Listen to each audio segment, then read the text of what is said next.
151 بسم اللہ الرحمن الرحیم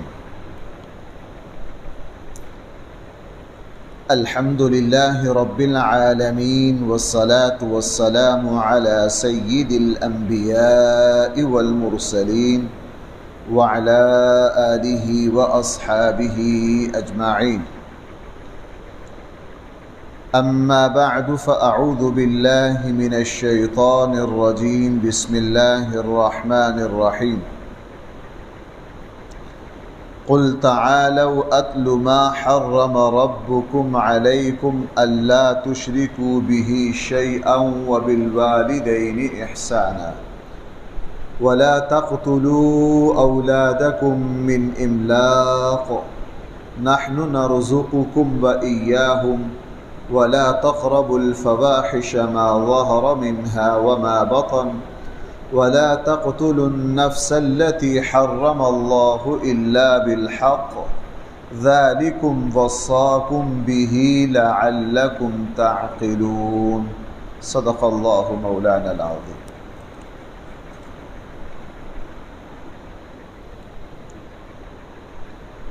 پچھلی آیات میں قرآن کریم نے سختی سے ان باتوں کو رد کیا جن کو مشرکین نے اپنی مرضی سے اپنے اوپر حرام کر لیا تھا۔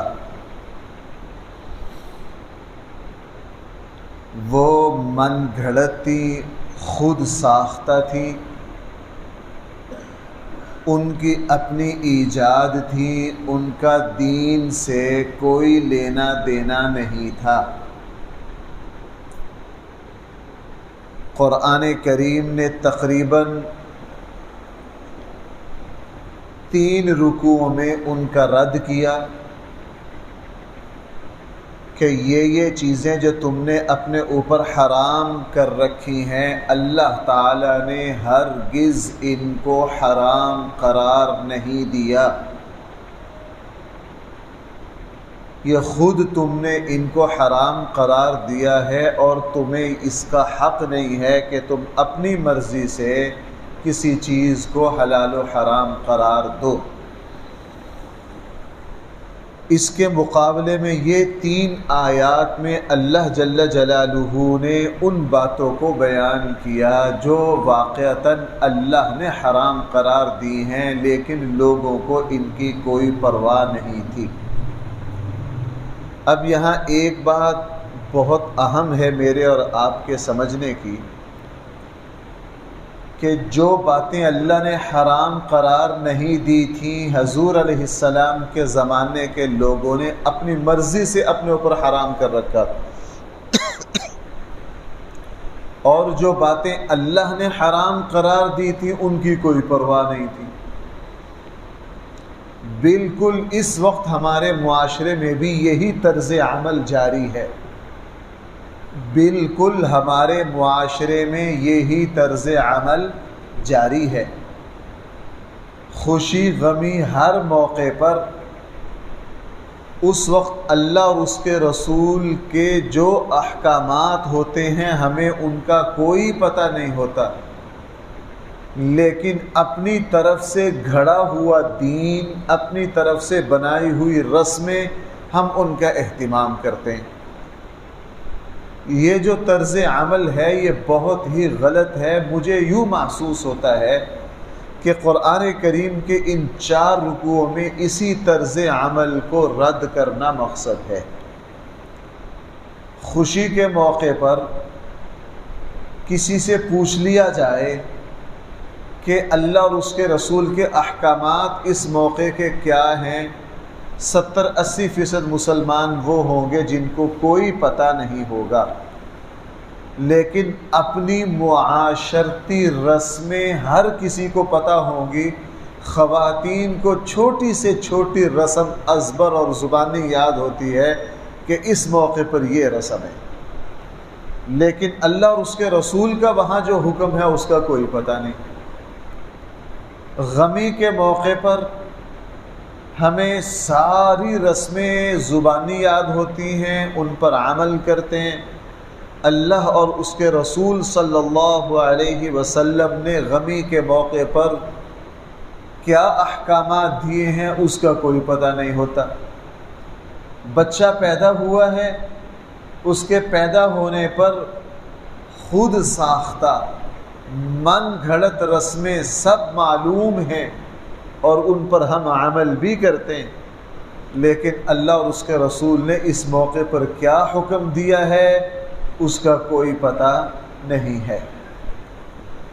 قرآن کریم نے پچھلے رکوعوں میں مشرکین کی اپنی طرف سے حرام کردہ چیزوں کو باطل قرار دیا، اور پھر 3 آیتوں میں 9-10 باتیں بیان کی، فرمایا یہ باتیں ہیں جو اللہ نے تم پر حرام قرار دی ہیں اور اللہ نے تمہیں ان کا حکم دیا ہے، تم ان باتوں پر عمل کرو۔ کرنے کا کام یہ ہے، کرنے کا کام وہ نہیں ہے جو پچھلے 3-4 رکوعوں میں بیان ہوا۔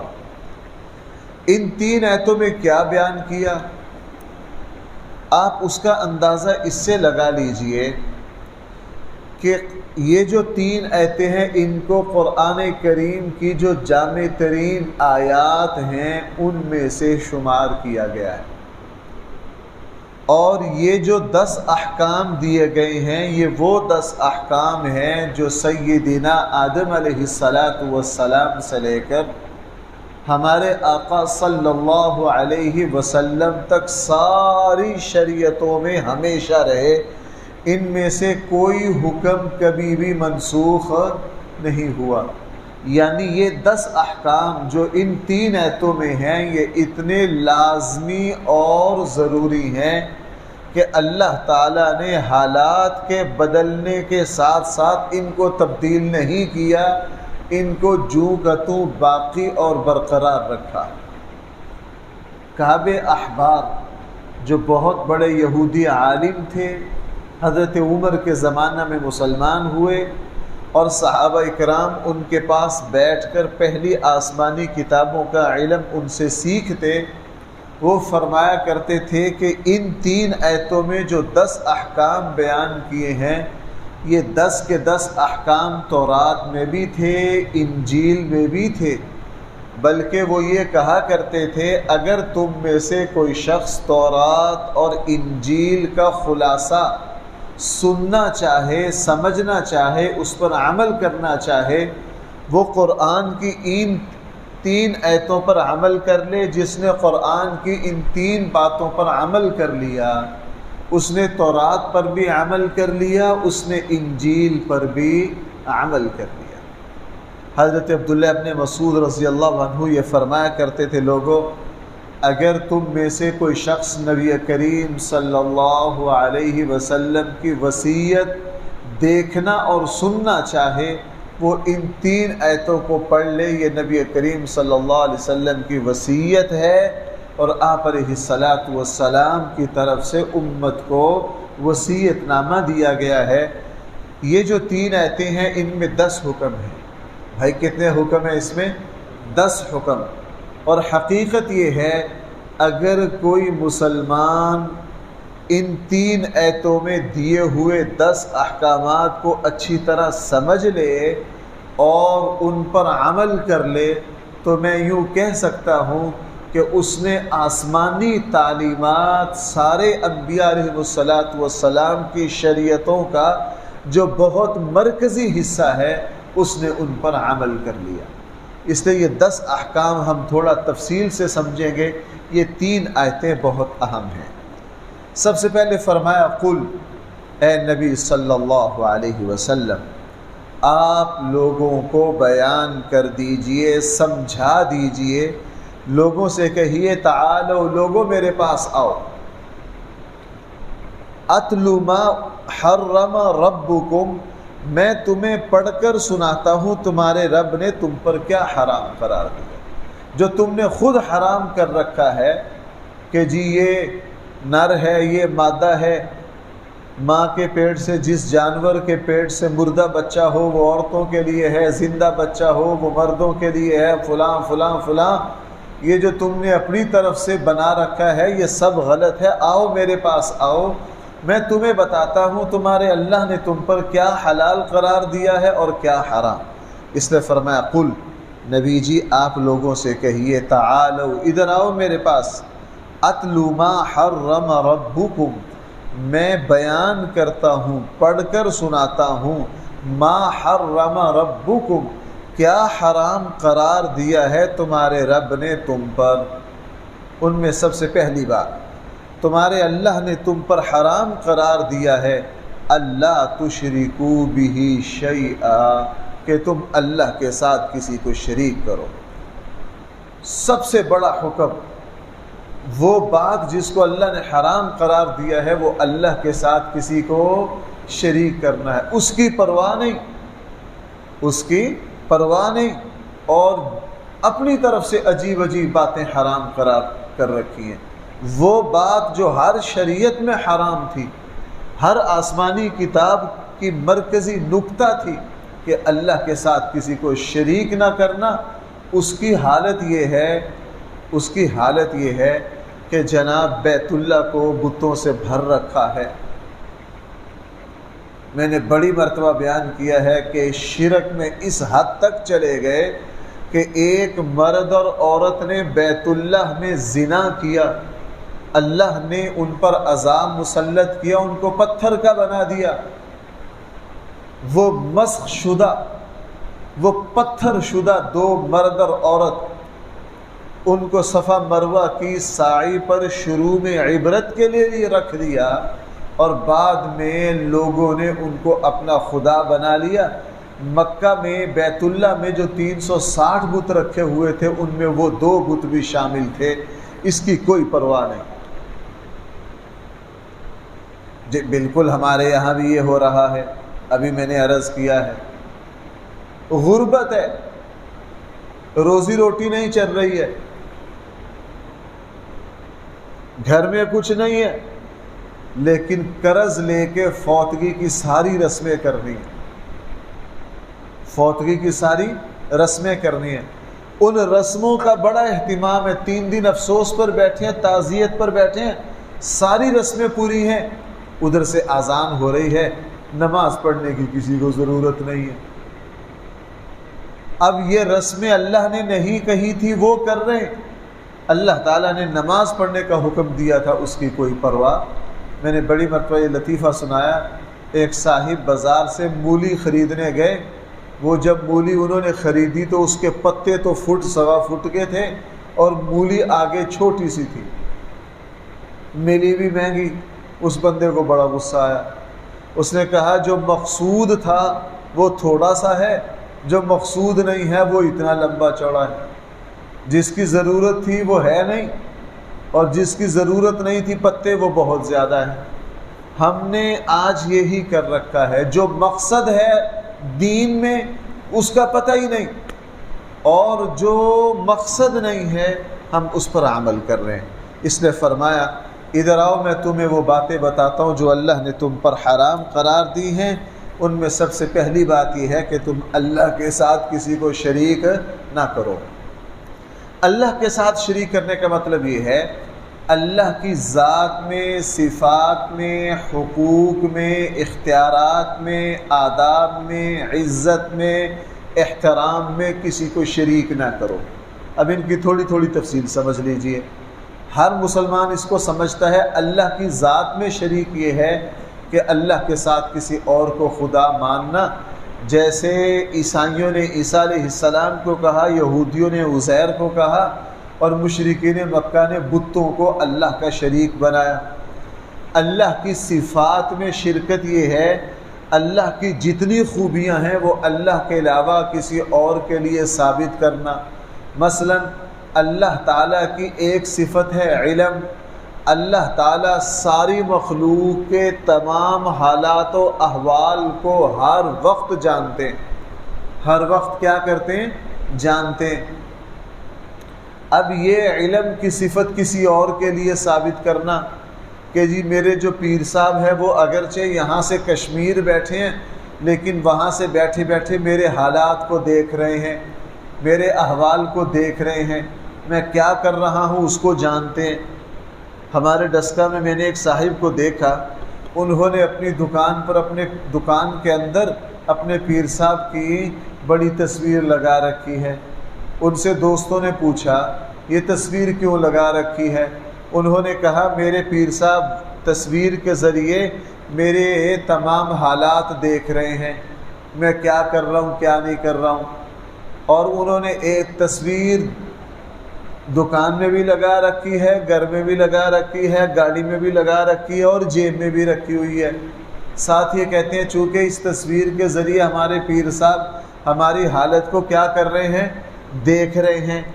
اب یہ بدترین شرک اور کفر ہے، چونکہ انہوں نے علم کے اعتبار سے اپنے پیر صاحب کو شامل کر دیا اللہ کی صفت میں۔ چونکہ ہم کہیں بھی رہیں، ہر حال میں ہمیں جو ذات دیکھ رہی ہے، ہماری ایک ایک کیفیت کو جانتی ہے، بھائی وہ کون ذات ہے؟ وہ تو صرف اور صرف اللہ کی ہے۔ تو بھائی اللہ کی ذات میں شریک کرنا، اللہ کی صفات میں۔ نمبر 3، اللہ جل جلالہ کے احترام میں کسی کو شریک کرنا، یہ بھی شرک ہے۔ اللہ کا احترام یہ ہے سجدہ ہم اللہ کو کریں گے۔ اللہ تعالیٰ کی عظمت یہ ہے کہ رکوع ہم بھائی صرف اور صرف کس کو کریں گے؟ اللہ کو کریں گے۔ اور اللہ کی عظمت یہ ہے کہ ہم صرف طواف اللہ کے گھر کا کریں گے۔ اور اللہ کی عظمت یہ ہے کہ ہم مسجد کو سب سے زیادہ مقدس اور قابل احترام سمجھیں گے، یہ اللہ کا گھر ہے۔ اب اگر کوئی شخص اللہ کے علاوہ کسی اور کو سجدہ کرتا ہے، کسی اور کے سامنے جھکتا ہے، اگر کوئی شخص اللہ کے علاوہ کسی اور کے گھر کا طواف کرتا ہے، اس نے اللہ کی عظمت میں کسی کو شریک کیا ہے، یہ صرف اللہ کا حق ہے۔ اس لیے بھائی کسی مسجد کا، کسی جگہ کی عمارت کو طواف کرنے کی اجازت نہیں ہے۔ طواف صرف اور صرف کس کا ہے؟ وہ صرف بیت اللہ کا ہے، وہ صرف بیت اللہ کا ہے۔ ہم درود و سلام صرف اور صرف نبی کریم صلی اللہ علیہ وسلم کے روضہ اقدس پر حاضر ہو کر پڑھیں گے، الصلاۃ والسلام علیک یا سیدی یا رسول اللہ۔ یہ صرف نبی کریم صلی اللہ علیہ وسلم کے روضہ اطہر پر ہے، اس کے علاوہ کسی اور جگہ نہیں ہے۔ اختیارات کی شرکت تو یہ 4 رکوع میں آئی رہی ہے۔ اختیارات میں اللہ کا حق ہے، اللہ کسی چیز کو حلال قرار دے، اللہ تعالیٰ کسی چیز کو حرام قرار دے، یہ بھائی صرف کس کا حق ہے؟ اللہ کا۔ اپنی طرف سے مشرکین نے، میں اس کی ایک اور مثال دے دوں، ہمارے یہاں کہتی ہیں جی محرم میں شادی نہیں ہو سکتی، شادی کرنا حرام ہے۔ محرم میں شادی کرنا کیا ہے؟ حرام ہے۔ اب محرم میں شادی کو حلال یا حرام قرار دینا یہ اللہ کا حق تھا، اللہ تعالیٰ نے محرم میں شادی سے منع نہیں کیا، تو آیا ہم اپنی طرف سے محرم میں نکاح اور شادی کو حرام قرار دیں گے؟ یہ اللہ تعالیٰ کے اختیارات میں کسی کو شریک بنانا ہے۔ یہ بھائی اللہ تعالیٰ کے اختیارات میں کسی کو کیا کرنا ہے؟ تو ان ساری چیزوں سے حاصل یہ ہو گیا، پہلی بات اللہ کے ساتھ کسی کو شریک نہ کرو، نہ ذات میں، نہ صفات میں، نہ عزت و احترام میں، نہ اختیارات میں، نہ مقام اور مرتبہ میں۔ جو اللہ تعالیٰ کا حق ہے وہ صرف اللہ ہی کو دیا جائے گا، اللہ کے ساتھ کسی اور کو شریک نہیں کیا جائے گا۔ ہر آسمانی کتاب میں یہ حکم تھا، اللہ تعالیٰ ہر گناہ کو معاف کر سکتے ہیں، لیکن اللہ تعالیٰ شرک کو معاف نہیں کریں گے۔ اس نے فرمایا تعالوا، تم آؤ میرے پاس، اتلو، میں تمہیں پڑھ کر سناؤں، ما حرم ربکم، کہ تمہارے رب نے تمہارے اوپر کیا حرام قرار دیا ہے، اللہ تشرکوا بہ شیئا، تم اللہ کے ساتھ کسی کو شریک نہ کرو، وبالوالدین احسانا، اور تم ماں باپ کے ساتھ احسان کرو، ولا تقتلوا اولادکم، اور تم نہ قتل کرو اپنی اولاد کو، من املاق، فاقے کے ڈر سے، نحن نرزقکم، ہم ہی تمہیں رزق دیتے ہیں، وإیاہم، اور تمہاری اولاد کو ہم ہی رزق دیتے ہیں، ولا تقربوا الفواحش، اور تم قریب بھی نہ جاؤ بے حیائی کے، ما ظہر منہا، وہ بے حیائی ظاہری ہو، وما بطنا، یا چھپی ہوئی ہو، ولا تقتلوا النفس، نہ کسی انسان کو قتل کرو، التی حرم اللہ، وہ جان جو اللہ نے تم پر حرام قرار دے دی ہے، الا بالحق، ہاں حق کی وجہ سے تم کسی کو قتل کر سکتے ہو۔ ذالکم وصاکم بہ، یہ اللہ تعالیٰ تمہیں وصیت کر رہے ہیں، جس حکم میں تاکید زیادہ ہو قرآن اس کو وصیت سے تعبیر کرتا ہے۔ ذالکم وصاکم بہ، ان باتوں کی اللہ تمہیں وصیت کر رہے ہیں، لعلکم تعقلون، تاکہ تم سمجھ جاؤ۔ آج صرف ایک حکم ہمارے سامنے آیا، اللہ تشرکوا بہ شیئا، اور کل انشاءاللہ وبالوالدین احسانا سے کل ہم آگے چلیں گے۔ اللہ تعالی ہم سب کو صحیح فہم عطا فرمائے۔ الحمدللہ رب العالمین، والصلاة والسلام علی سید